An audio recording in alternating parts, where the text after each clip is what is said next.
Le Tourism Innovation Lab est l'axe innovation d'Angers Tourisme Lab. Le conseil régional nous a doté d'un fonds pour qu'on accompagne mieux les startups innovantes dans le secteur touristique. Alors cette offre sur mesure, elle comprend 3 briques.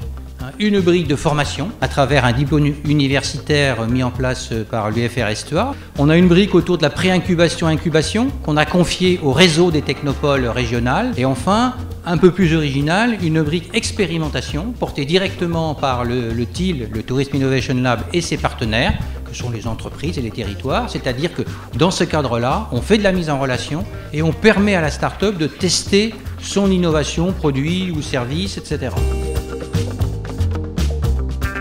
L'appel à projet s'adresse aux entrepreneurs qui ont un projet en tourisme innovant. Il s'adresse également aux étudiants entrepreneurs, aux porteurs de projets qui souhaitent être accompagnés.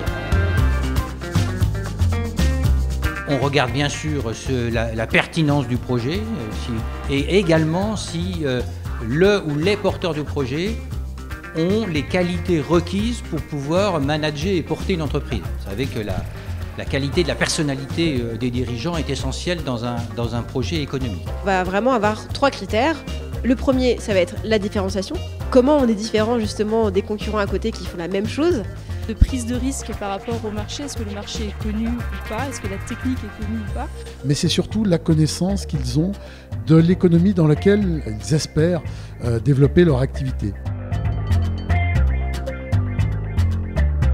Pour ma part, je m'occupe plutôt de la partie formation, donc formation, incubation, expérimentation. On est plutôt sur la partie formation avec la mise en place notamment du DU, donc du diplôme universitaire qui s'appelle Entreprendre et innover dans le tourisme. Angers Technopole va se positionner en fait sur le dernier volet, donc la partie incubation. Et nous, notre rôle, ça va être vraiment de valider toute la faisabilité technico-économique des projets, à savoir travailler autant la partie juridique, le financier, la partie commerciale et marketing. On va aussi travailler sur la technique et enfin sur le modèle d'organisation de l'entreprise. Il y a aussi la dimension réseau. Et ce qui est important, c'est de ne pas laisser un porteur de projet, une start-up seul dans notre écosystème et seul dans l'environnement touristique.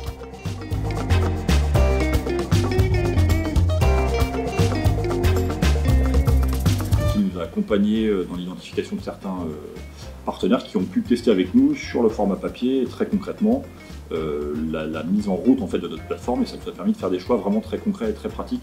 Aken a été accompagné sur le volet expérimentation. On a pu expérimenter le dispositif du confident connecté en partenariat avec l'Office de tourisme du pays d'Ancenis. J'ai été accompagné sur le fait de pouvoir mettre en application ma solution de parking intelligent sur des voies vertes telles que la Loire à vélo. Je dirais que c'est le coach sportif. C'est réseau, expert, tourisme, innovation. Un réseau de professionnels du tourisme. La complémentarité, la collaboration. Le réseau et l'expertise tourisme. Développement, aide.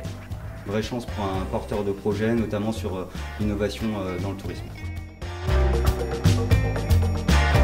Oui, nous aurons un appel à projet en 2020. La décision vient d'être prise de lancer un 3e appel à projet qui va partir vers Noël ou en tout début d'année 2020 avec une sélection qui se fera plutôt fin mars et qui devrait être présentée tout début avril afin de laisser la possibilité aux startups qui le souhaiteront, qui ont envie d'expérimenter dès la prochaine saison touristique, de pouvoir le faire dans de bonnes conditions.